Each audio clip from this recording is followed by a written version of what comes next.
পাহাড়ে সহিংসতায় জড়িতদের বিচারের আওতায় আনা হবে এমন আশ্বাস জানিয়ে আইন নিজের হাতে তুলে না নেওয়ার আহ্বান জানিয়েছেন তথ্য ও সম্প্রচার উপদেষ্টা নাহিদ ইসলাম।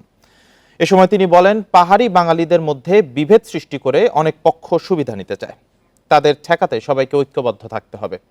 সন্ধ্যায় খাগড়াছড়ির দীঘিনালায় ক্ষতিগ্রস্ত এলাকা পরিদর্শন ও স্থানীয়দের সঙ্গে মত বিনিময় শেষে একথা বলেন নাহিদ।